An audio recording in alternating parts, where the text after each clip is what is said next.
on Instagram, whenever you make a new post, they're going to show your content to 2% of your followers, 2, 3%, maybe 1%, depending on how good, how viral your video is. You don't want that 2% to be wasted on followers that aren't active or followers that will never buy your product. Mm. That's not what you want. So I actually pay a guy to remove followers from my account all the time. I've heard you say this I would, before. yeah, I have 173,000. I would like to get under 100,000 followers. Like if you do not engage with me on a regular basis, I'd really like to get you off of my account.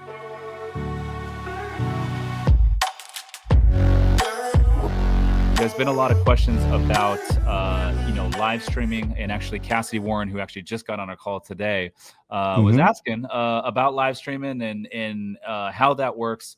I've personally never done a live stream other than a little bit of IG live. Yeah. But I know you do it when you have these panels. You do it sometimes when you have podcasts. Talk a little bit about the benefits of live streaming and how you approach it. Well, YouTube loves it when you do it. So I get more attention from my live streams organically, just like when Reels first came out. Mm-hmm. You know, as people got a lot more likes on Reels, like, and then than they did on their photos. Now it's the other way around. My photos get way more likes than my Reels. But it's the same kind of situation where YouTube rewards you because if you have a monetized channel, you can super chat and they keep 20% of your super chat funds whenever people pay you. So if you make $100 in super chats during a live stream, you get to keep 80 and they get 20. So because of, I believe it's 20, I could be wrong. Maybe it's 10. I don't remember exactly. But the thing is so because of that, they promote those channels pretty heavily. And the other thing I've noticed is that the penalization that you get sometimes for saying the wrong thing, they seem to be way more lenient on a live stream than they do on, just a regular uploaded video. The other thing is, there's different ways to do it. I personally, my favorite service to use is Riverside FM because it broadcasts all sides in 4K. Yeah. The videos just look better with Riverside. I know a lot of people like StreamYard, and there's nothing wrong with that, with using that. So if you want to do a virtual thing like what we're doing right now, where we're all in our different places and we want to use StreamYard, then that works out really well. The reason why that also works well is because we all have our individual audio sources, our individual lighting sources, etc. When you put a bunch of people into a room, there's an added complexity that happens mainly with audio, not with video. With video, you can film 6 people just like you can film 2, but it's with audio. You need multiple audio channels. You need one of those roadcasters that can take 8, 9 channels or whatever. I usually do my live stream. I usually have somewhere between 8 and 12 girls on, and then me and one other guy. And we'll do those, and they just do really, really well. People will stop what they're doing. They'll get a notification from Instagram, and then they'll be encouraged to super chat. And they know that if they ask a question from a super chat, whether it's the lowest is like $1.99 all the way up to, people can super chat $500. You'll read their question and it'll be different colors based on, based on the way they chat. So live streaming on YouTube, that's how it would work. Live streaming on, now there's a new platform and I don't remember. Real quick. So what exactly is super chat? Super chat. So just imagine you and I were to do a live stream and there's a chat that's going on, a live chat with all the people watching. Sure. The people like there are just so many people going, you can't read them. So if somebody wants to get their question read, they pay to write something. Does that make sense? Mm-hmm. And the more they pay, the more characters they have to write, and the different color it is whenever they do that. So maybe once an hour on my live streams, I stop and I read all the super chats. Got it. So if someone wants to ask a question and they want that question to be like top of the list, they'll drop more money. Or if they want to insult you horribly, they will drop a lot of money, and you will remind them, "Thank you for spending money to insult me." Yeah, and you'll have to read it on air, or you don't have to read it. I don't have to read it. I'll make fun of them actually most of the time, but I don't care. Sometimes I will. For those of you who aren't familiar with my brand, I have a very controversial brand, and I get a lot of people, especially in certain spaces like gender studies, feminists, and people who are in the pickup community. They really hate me, and so that's the reason why I get some of these messages I get. But in the situation, when you do the live stream, there's just so many opportunities for you to grow your brand, make money. You can tag people afterwards. And then here's the other thing that I found is, because you were talking about my podcast previously, and one thing that started happening for me that was kind of unique, and let me see if I can just share it with you right here like this. Yeah. Do you see my window? You see my YouTube right now? We do. Okay. So what you'll notice is that like I You know have a what? Hey, share podcast, it right? again. Share it again. Oh, did it go away? Hold on, hold on, hold on. All right, we got it back. We got it back. There you Okay, go. let's Oh, do it again oh, it here. went away. Share. No, I got it. I got it. I got it. Hold on. All right. You see it right here? Yep, there we go. You get to go. Okay. So this is my traditional podcast right here. You guys can see all the episodes here. It's just me in a room with another person, and then we're having a conversation about whatever, right? This is Mhm. a normal podcast. Okay, this works really well, but the problem is with this is a lot of production costs. It's 100, 200, 300 bucks an hour to do this. Camera lighting has to be right, and you have to travel to someone else's place. That's the issue with this. One thing we started doing was, Are and you you guys not in that obviously studio? Are you not using that studio anymore? Because no, that's they got an illegal kerfuffle. really The accountant sued the owner, and now nobody owns it. It's damn, vacant right now. Yeah, damn. but what I started to do, what I started to do instead was this. I don't know why it just took me there. It took what in the world? Okay. What I started to do was these. So this is my show, Access Vegas, Okay. and we'll react to a video. And then So that's the panel. yes. And how come you'll do two guys and you said 12 girls? Yeah, just girls like to come on the show. I just for whatever the show just does better. I sometimes I'll have like maybe one or two other male guests. I had Garrett White on Mhm. last week. And it's so you might have other guests that'll come on there as well. But for the most part, when we took clips from the live streams, those seem to do better than any thing we did with the podcast. Mm. And so it's really like it's confusing because I've said this before. The algorithm on social media is basically astrology at this point. There's so many companies telling you that they know how to game the algorithm. And the thing is, they actually do for about a 3 to 6 month period. And then the algorithm catches up and then it destroys whatever strategy you were using. So an example was Andrew Tate, where he had all these affiliate accounts that would feed back into his War Room account. And so he ended up getting Googled and searched by millions and millions of people. Now, if you try that strategy on TikTok, they'll take your content down. And so these strategies, they work for a little while and then they don't. We actually tried that strategy seriously. We tried it with 35 different accounts. And we actually had we were demonetized on YouTube for usage because of that, because YouTube was also doing the same thing. So that's why I really have become very skeptical of these social media agencies, because the thing that I found is that you just have to make good content and then just pray for the best. I know a lot of people that there's also a couple other things. There's topics you can't talk about and then expect to grow exponentially. It's just not going to work. Because you'll That's get shadow another issue. banned? Is that why? Huh? Because you It's get not that you shadow get banned? shadow banned. So I don't want to make it out to be some conspiracy or Yeah. nefarious, but like if you have the mainstream consumer who goes on YouTube or TikTok, a lot of people are buying content or buying products off TikTok. If you have this mainstream consumer and I make content that's way out here outside the normal distribution, right here on the fat tail, if I make content that's like extremely visceral, offensive, evolutionary psychology content, the problem is I can't advertise makeup wipes and I can't advertise dish soap and I can't advertise. There's things on TikTok I can't advertise because I'm talking about this content. And so it's a money-making thing where because I don't have as many ads run to my content, I just don't get as many views depending on what I talk about. Yeah. The other thing I found is that if I talk about something that's controversial and I have a video go viral, my videos subsequently afterwards are ratioed. I had that happen last week.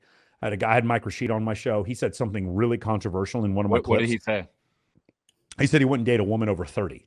I would, but he I wouldn't. saw that He just clip. said he wouldn't date. Yeah, he wouldn't date. You saw it. Yeah, so that clip, it was popping off when I saw it right after you posted it. That clip got several 100,000 views, and then every subsequent clip after that got like less than 100. Because either we were being reported or because the algorithm is like, oh, this is content that doesn't fit with our consumer base. And so we're trying to ratio it. So that's kind of a struggle you're going to have. But I will say this, guys, and I'm just going to tell you this just because we're in this private group. I do about a little over 500,000 a month in revenue, and I do about 300,000 a month in cash from my business because I specialize with my content. There's a certain group of individuals that very much align with what I do and they want to buy my content. They want to buy my program. but the mainstream doesn't. And so that's kind of what I've done. Whereas, another way to go about it would be what Alex Hormozy or Chris Williamson did, where they have content that is very digestible by the masses. And Yes. then they have sort of a coaching or a program you can buy afterwards. That's a really good strategy as well. In fact, I'd probably recommend that strategy more than me, where I basically call humans hairless murder apes and I get yelled at online. So Yeah, no, I hear you, man. And by the way, I saw you hanging out with Andrew Tate and his brother. How do you know the Tate brothers? they reached out to me. So everyone in Las Vegas, um, I'd say probably if you had a podcast that was even doing 10,000 views an episode back in 2021, Andrew's team was going to reach out to you. So the same Mm, team that was making all those affiliate accounts was reaching out to people. So if you talk to Brad Lee, or if you talk to Ty Lopez, or you talk to any of them, we all got messages from Andrew Tate's team. mm, And then Andrew and I started going back and forth and talking. And I was like, hey, man, can you come out to the States and then do an interview? He said yes.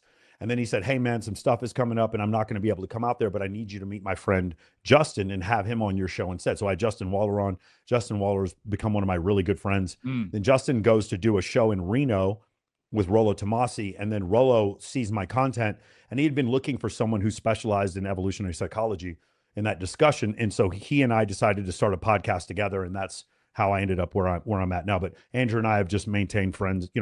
We text all the time. Not all the time, but we text whenever he has questions about stuff in the States, and I'll message him about stuff. Yeah, Yeah. I love that. And That, and that, and by the way, before we go on, I get asked all the time, why hasn't he been on my podcast? And he is going to come on at some point.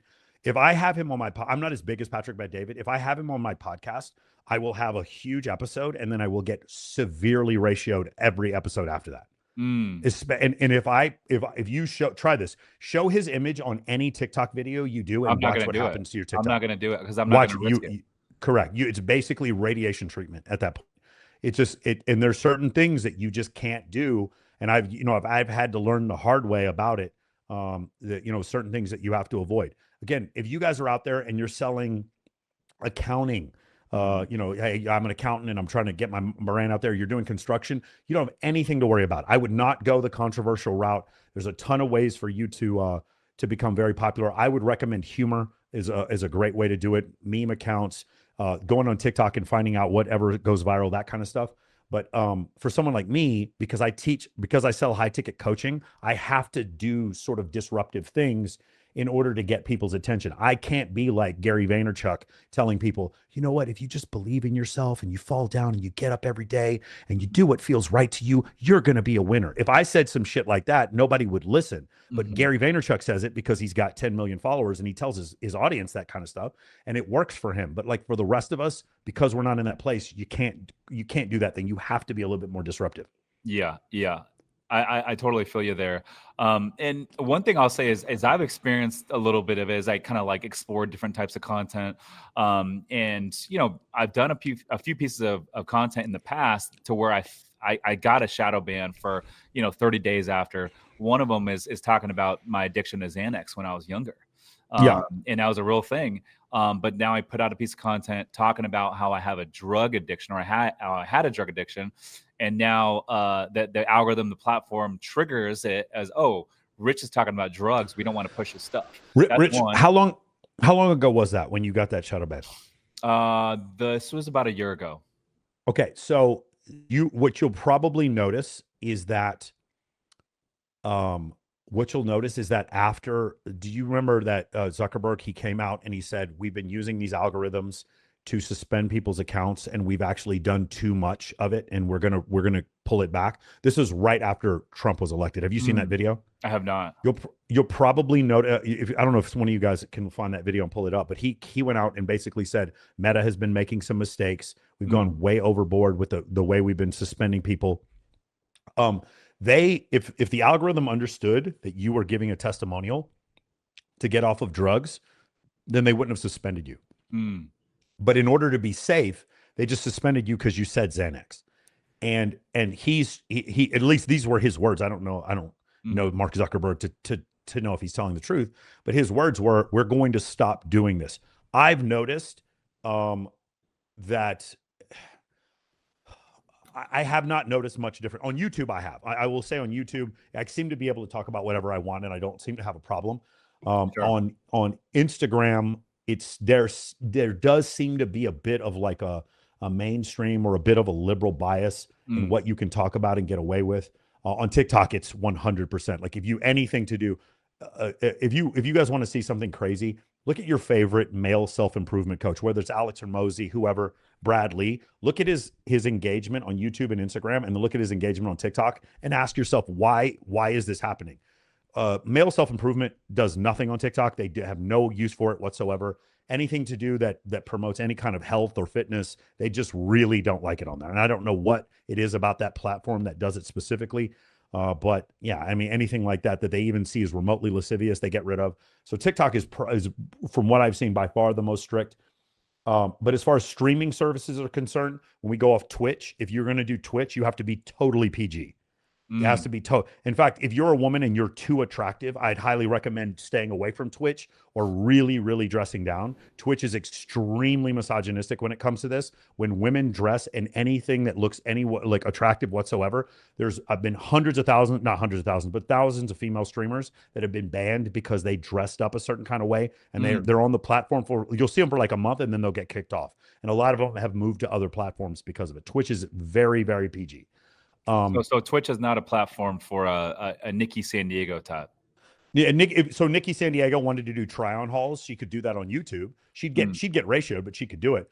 If she did it on Rumble, she'd probably crush it. On Rumble, you can get away with pretty much anything. So to the point, I think to its own detriment, because advertisers don't want to go to Rumble because there's just too much of the like heavy conspiracy talk. Which, guys, that doesn't sell units. I just want to say one more thing before we get to your point. Say it. You can always go negative. There's a bunch of accounts out there that. What do you mean when you say go negative? Well, you can trash other people on your IG or on your YouTube, or you can make videos reacting to other people and saying things that are just talking shit, saying things that are like blatantly false to just spread rumors. You can do that. There's one account right now that every week they make a video about me and none of it's true. It's like provably not true. The problem is when you do that, what you're doing is while you're getting a ton of views, you're getting views from victims. Do you guys understand? The quickest way for you to grow an account on YouTube, and I don't recommend this because it's not good for business, but the quickest way for you to grow an account on YouTube is to be a victim, is to create a safe place for victims. All men hurt me. All women hurt me. The earth is flat and it's secretly a whatever. Whatever victimhood mentality that you have to have.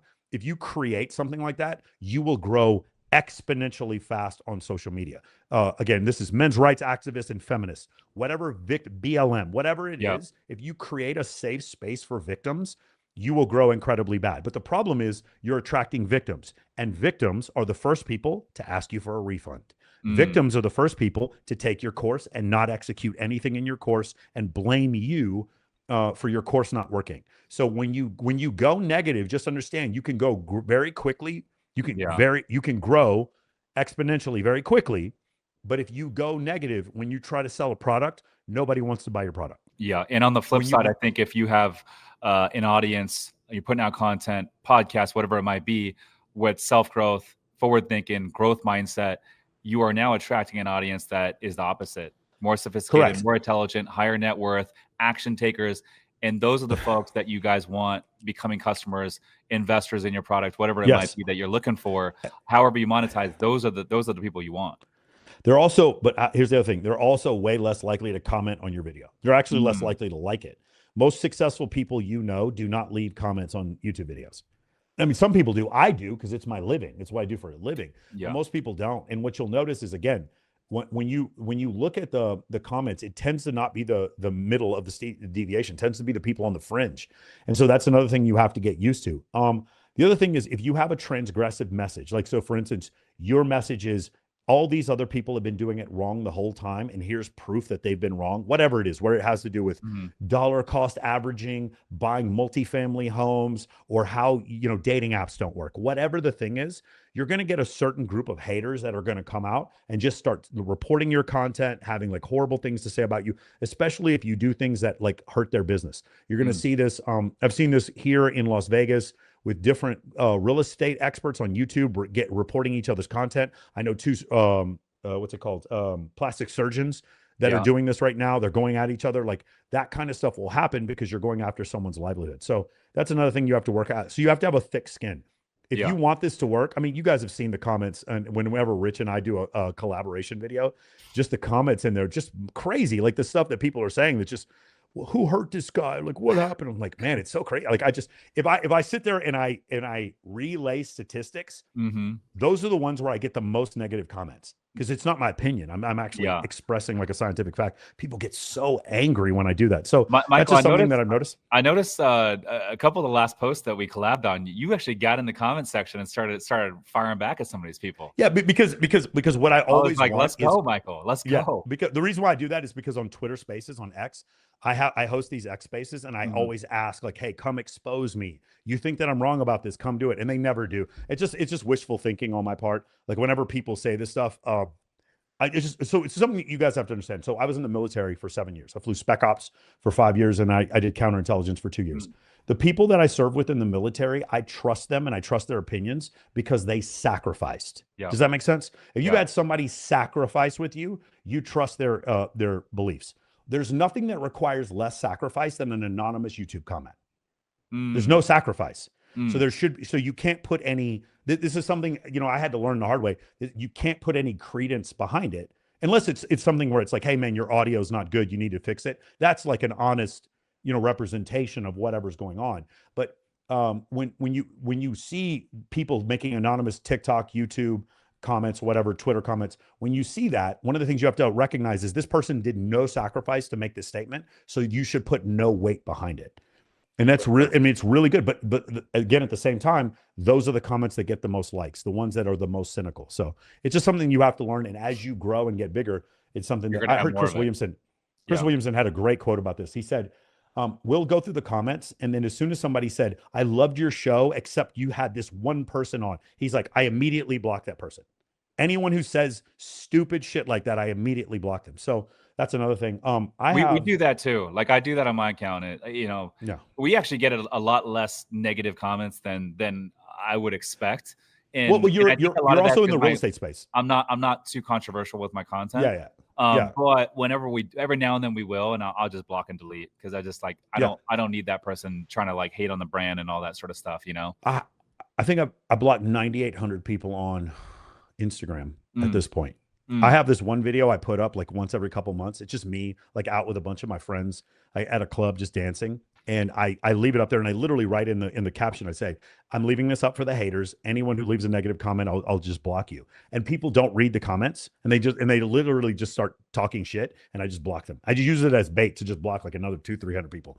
And the other reason why it's really important that you do that, by the way, is especially on Instagram, whenever you make a new post, they're going to show your content to 2% of your followers, 2-3%, maybe 1%, depending on how. Hey guys, real quick, I just wanted to personally thank you for listening to this podcast. It means the world to me. The only way this show grows is by word of mouth. If there's anyone in your circle that could benefit from this podcast, it would mean the world to me if you could share it with them via text or maybe on your Instagram story. And I'll be sure to keep an eye out on my Instagram for shares so I can reshare you on my Instagram story. Again, thank you so much for listening, and it means the world to me. Now back to the show. Good, how viral your video is. You don't want that 2% to be wasted on followers that aren't active or followers that will never buy your product. That's not what you want. So I actually pay a guy to remove followers from my account all the time. I've heard you say that. I have 173,000. I would like to get under 100,000 followers. Like, if you do not engage with me on a regular basis, I'd really like to get you off of my account. I know this is complete opposite thinking of what other people have, but when you do so, we've done this a couple of times, and every time we do it and get it under 100K, our engagement goes up, because our impressions are only going to qualified people that may want to buy the account, that also don't have Cyrillic, Arabic, Hindi, or Portuguese characters in there that don't speak English. That's another thing that we've done previously that's also helped us out pretty well. That's a good tip. Curious for you, who is the right audience? Maybe it's someone in this community right now listening to this. Who is the right person to use Rumble or use Twitch? I personally don't know much about it. I mean, should I be using it? Who's the right person to use those two vehicles? So So I'll tell you, if you were to do Rumble, I would do Rumble as like a backup to my YouTube. So let's just say your YouTube goes down. Well, there's all that content that's just gone forever, and you don't want that. So live streaming, you remember I talked about Restream or StreamYard? You could use StreamYard and it will stream on Rumble as the same time it does on YouTube. If you're Andrew Tate or if you're Fresh and Fit, you've been banned on YouTube. So all that content is just kind of saved. It's archived up on a Rumble forever. And then you can have a clips channel, make clips from your Rumble content. So one of the ways to use Rumble is almost like a backup YouTube page, if that makes any sense. Yeah. You really have to say some crazy, crazy shit to get banned on Rumble. Like I'm talking about, like there is no floor on Rumble. Like Andrew Tate went to Rumble when he got banned from YouTube and all the other platforms, right? Yes, that's where he built a thing. Correct. So like the Rumble got the RNC, Rumble got Andrew Tate, Rumble got Fresh and Fit. Rumble, like they're paying a lot of, and I know they've told me behind the scenes how much they're getting paid by Rumble to do this stuff, and it's really big. The problem with Rumble though is I would look in the future. The issue they're going to have is that mainstream advertisers don't want anything to do with Rumble because they allow too much of the heavy. I'm not even going to say the words on here. I know we're on Kajabi. We're not on YouTube. No, say it. Think of the worst conspiracies you can consider, like those kind of conspiracies. That things back in the 1930s and 40s didn't happen that did happen. Those conspiracies, like that type of shit, they on Rumble, no problem whatsoever. You say that shit on YouTube, you're in deep shit. So could you also argue that the audience on Rumble is probably or more likely not to be aligned or conducive with a customer base that are going to convert into your clients, investors, whatever it is you're building on the back end? The paragon of Rumble is Kanye West. That should answer your question. Like Rumble is the safe place for Kanye. That's kind of what it is. And again, I'm not being critical. All my friends are on Rumble. What I'm saying is that the message that you can get away with, dude, I'm a content creator. I don't have opinions anymore. I just have podcast segments. I don't give a shit. Whatever you believe in, as long as it's interesting, come on my show and we can talk about it. You can have a 900 body count. I just don't want to date you. Like, it's just whatever. Like, you can do whatever you want. But the thing is, on these different platforms, you have to be open to what you can. Like, I got a great idea. If you guys want to make a fucking ton of money on TikTok right now, I got a strategy for you. Ready? Go on TikTok and make videos basically explaining like a diet plan for whatever your astrological sign is. Just complete hokum, like Joe Dispenza nonsense. Just whatever, just make up whatever the fuck you got to make up. Crazy shit. What was another one? Make it up like, if you have a dream that your partner's cheating, it's probably true. Like, make content like that on there. Just totally pandering content. You will blow up on TikTok. You will explode on TikTok. Self-help stuff, not so much. So like that's something that I found that works. That strategy does not work on YouTube. Yeah. What was the Andrew Tate theory to grow on YouTube that you said you tried? You guys tried it for a while, but the algorithm pivoted and it shifted. What was that strategy? So you would have one account and then you would have 7 affiliate accounts taking your content and then like making your aggregating your content. That part's fine. What do you mean by that? That was all right. Give me an example. Let's just say I do in a month, I do 4 live streams and I do 4 podcasts. Okay. Then what happens is we put all that content into a huge folder on Dropbox. And then we have all of our affiliates, moamentoring.com/affiliate. All of our affiliates can go into that folder, take that content, and then they can create whatever clips they want out of my content. Some of the people have done this and had videos get millions and millions of views. Okay. That's fine. The problem that happens is that content that you had from your affiliate accounts, you as a content creator want to use your content, right? Yeah. So, imagine, dude, I have a video I just posted 4 weeks ago that got it got 10 million views on Instagram. Imagine if that was on one of my affiliate accounts and it went mega viral and I try to use it on my account. You know what happens? I get demonetized. I can't use viral content that someone else made on my own channel to make my own channel grow. And so that's part of the reason why that strategy stopped working. Because they would take the most viral content and you can't have multiple platforms using the same content because YouTube doesn't want to pay advertising for the same thing twice. And so that's where a lot of that comes from. But that strategy didn't work. And then the other strategy is just in general, like, and I'm not Red Pill, but like the guys who make a lot of the Red Pill content, they get just in general ratioed. The Department of Homeland Security, I don't really want to go down this rabbit hole here, but there's a DHS document that basically showed the Department of Homeland Security has this program they funded called Diverting Hate. And they Mhm. took all the content that was just like the fresh and fit content, Rollo Tomasi, and they actually paid advertisers to move the content away towards like Justin Baldoni, you know, the guy, the one who sexually harassed Blake Lively. Justin Baldoni, his content, there's actually DHS money that was pointing people towards his Man Enough podcast. So, and that's not conjecture. There's actually, you can look, it's the document literally says Department of Homeland Security on it. So that there's that kind of stuff that happens. But like, that's not something I think any of your clients should really have to worry about unless they're doing a high ticket coaching program. Anything to do with real estate, it's not, real estate's great. Everyone loves it. You're not going to get in trouble for that. Giving good medical advice, you're not going to get in trouble for that. None of that stuff is great. Politics you can though. Yeah, politics you will get in trouble for. Thing, and religion. And here's another. And dating advice. Dating advice you can get in a lot of trouble for. You can get a lot of trouble for, because if what you say comes off as grooming or toxic, then it comes off as really bad. So that's another thing. You can get into a lot of trouble for dating advice as well. Yep. Regarding the streaming, that's something that I've never dabbled in. I know maybe there's some folks in our group. Cassidy's on the call right now. He's interested in learning more about it. Is the live streaming for podcasts, is that something that I should be doing? And what are the benefits of it? I would do a live stream. So let's just say something crazy just happened and you want to react to it. I would do a live stream, and then I would have all your buddies just jump on. So like, I just did one. What was the live stream I just did? Was it Shadur Sanders? No, it was maybe the Travis Hunter situation or something. And this is these live streams that you did. So when we say podcast, again, podcast specifically means Apple Podcast, the platform with no video. Yeah. What you mean, what podcast is, it's me interviewing one other person. That's generally what it means, right? When I do a live stream, it could be a podcast. Like I interviewed Pearl Davis. That was a live stream and a podcast at the same time. But mostly when I say podcast, that's pre-recorded. It's like the Joe Rogan Experience is a podcast that's pre-recorded. Most podcasts are not done live. Some of them are, but most of them aren't.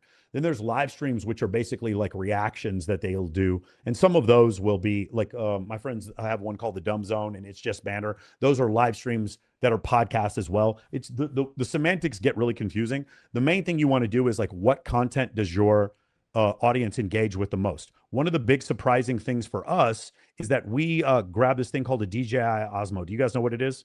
No. Are you guys familiar with the DJI Osmo? Okay, let me show you real quick. Is that a drone? No. Do you guys see same company, but do you guys see the screen here? Yeah. Okay. When we started making content like this with the Osmo, we started making content like this. It's like street content started doing really well. So so that's Owen Cook. He's a huge public speaker. I'm interviewing Owen like this is a podcast, but I'm holding a 1 pound camera in my hand that's recording me in 4K the entire time while I'm walking.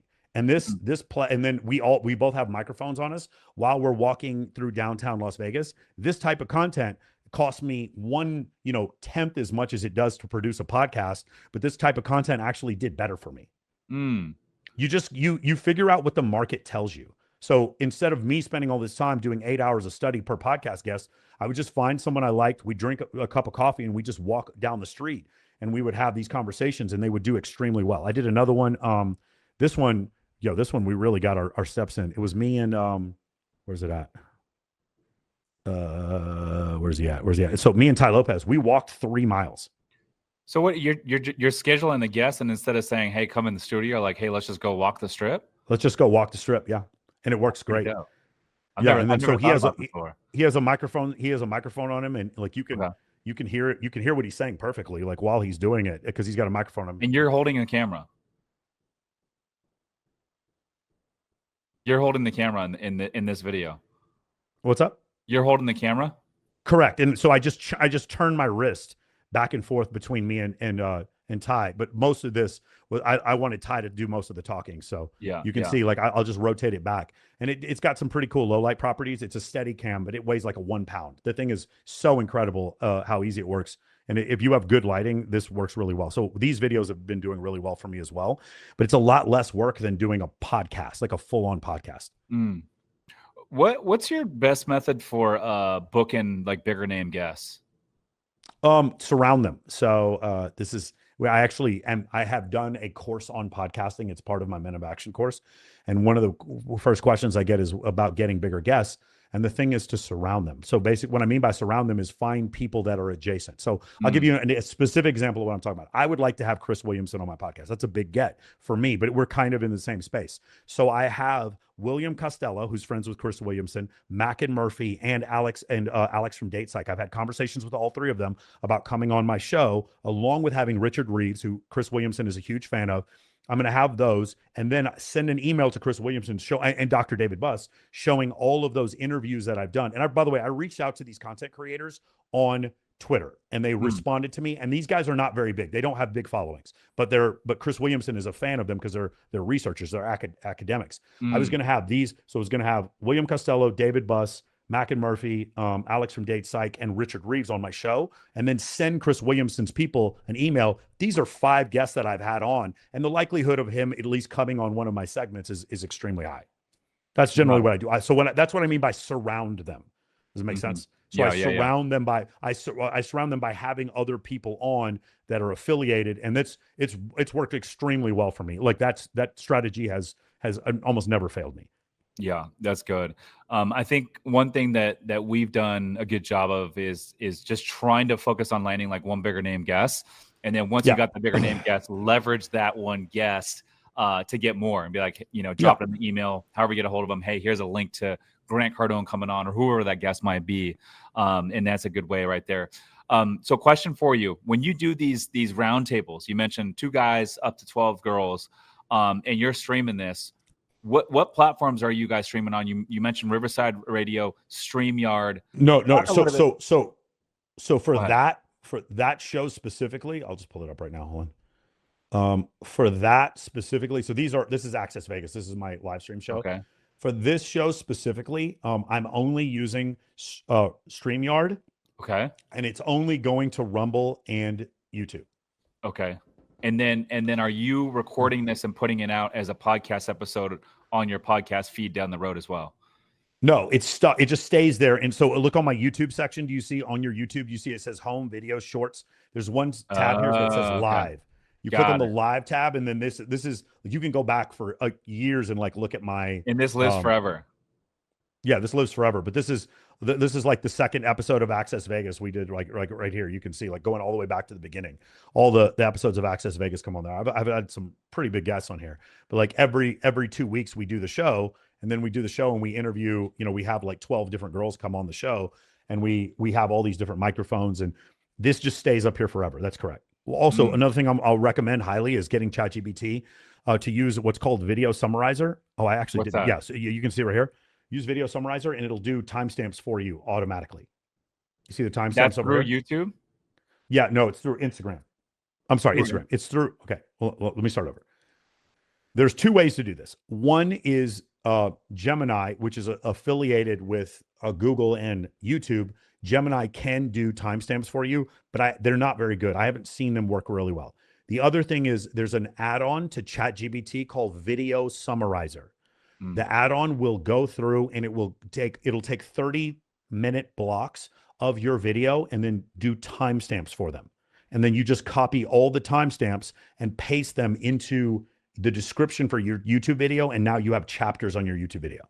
And so it does it really quickly. When I click on someone's YouTube video and I see like, okay, these are the different timestamps and what you're going to get, that's because of that feature right there?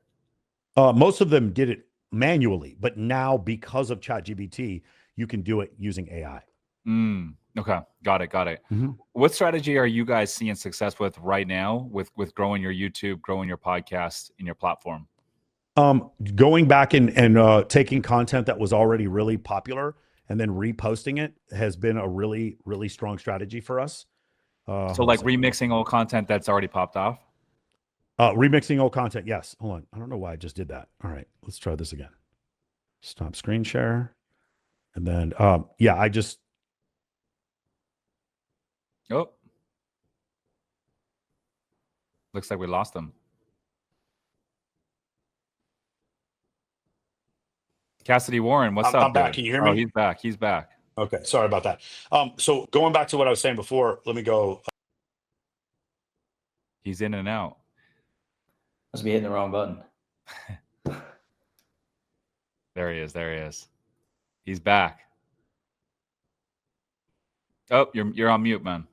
Sorry, let me try this a little differently. You're Okay, good. You're good. so I'm going to show you something here real quick that we did. So this is a video that I post probably once a year, and every time I post it, it gets between like 15 and 30 million views. Okay, it's this video right here. This one has 422,000 likes. And I post this video maybe once a year, whatever, and I end up gaining like 80,000 new subs every time I do it. And I have a few other videos like this, but this one, for whatever reason, just goes viral over and over again. So what we did for a campaign, we actually had a lot of trouble. That would be a with great our paid ad. advertising. Yeah, we did a lot of but the problem is this doesn't really reach my niche audience, so it didn't really get me a ton of great leads. Because and also most people didn't understand the point of the video. The point of the video was you need to take chances. People thought the point of the video was me criticizing the United States, and I wasn't.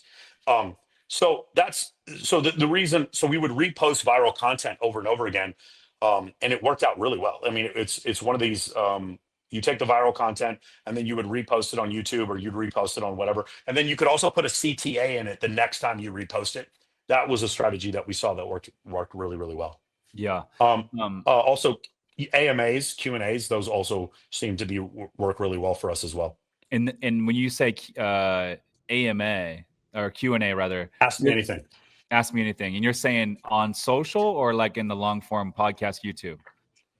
I do my AMAs on Instagram. Story, so I'll answer the question. Yeah, I'll do Instagram story, and then I'll take the stories and save them, and then the answers I post them as TikTok videos because they're not controversial, and I can usually get away with that. I'll post them as TikTok videos, and I'll post them as YouTube shorts, and I'll post some of them as reels. How do you know which ones you should be posting as a reel or as a TikTok versus just keep it in the story? Again, bro, I really wish there was a better way to explain this, but it's just astrology at this point.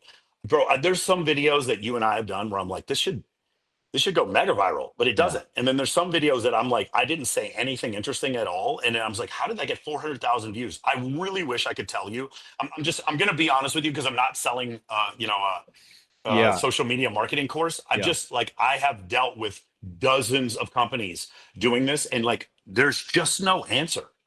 You just have to keep making content. And then what'll happen is over time, over 300 pieces of content, you're going to have 3 or 4 or 5 get millions of views. And then you just repost those every 6 months. Like, that's the best thing that I can tell you. That strategy seems to still work. Yeah. I can say my audience on Instagram seems to love engaging with your content because whenever we collab on something, it performs very, very well. they hate me. It's funny because my editors love chopping up your content.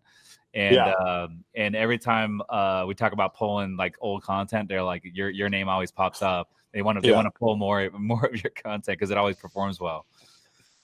Yeah. So like, I'll tell you one. Like, so for instance, there's this concept in evolutionary psychology called make choice copying. Okay. Basically, this is the concept that women find men attractive that other women find attractive. So there's data to support this, like tons of data. The Royal Society, Texas Tech University, Southwestern University, like I can show you numerous academic studies that all point in the same direction. Women find men who are less available to be more attractive, and women find men who other women are attracted to be more attractive. Empirically, as a man, I know this is true, but whenever I do a video and I show the data, the number of women who make these horrible comments about me is just shocking every single time. And I don't understand. And the thing is, at no point am I even expressing my opinion. I'm actually expressing data that I've seen before. And the funny thing to me is the most controversial stuff I've done is by posting studies that disprove someone else's narrative. Here's one of my favorite ones. This really makes people angry. Men who bully in high school have more sexual partners. Men who get bullied in high school have fewer sexual partners. Women who get bullied in high school have more sexual partners. Men who have been the victims of a violent crime have fewer sexual partners. And when women look at those pictures, they find those men in general to be less attractive. Did you understand what I just said? Like how fucking toxic that is? But it's completely true. It is totally verifiable, everything I just said. But people really don't like that narrative because what does that mean? It means that the more sensitive, like the guy who was like doing all the things that you warned about, he actually was rewarded by women with sex. He was. That's a really, really shitty commentary on the human condition, if you realize that. And then the opposite is true, right? The guy who was like very, the guy who was very peaceful, the guy who really didn't, at no time, he didn't go to the gym. He was just extremely passive and very vulnerable. The women found him to be less attractive. That's not the message I'm seeing online, but that's what the data is showing me. And that's very offensive to a lot of people. And so when I make content like that and I show the data, rarely do I come on your show and express opinions. I always have data to back up what I'm saying. And where do you get your data? So there's what I would start with is this evolutionary psychology textbook by David Buss, the 6th edition. It's called New Science of Mind by David Buss. It's about 300 pages long. There's no audio version of it. If you want, you can also read the Evolution of Desire by David Buss of the Buss Labs at University of Texas at Austin. And then the other thing I would use is I would just go on ChatGPT, or I use Perplexity. I think Perplexity is superior to ChatGPT.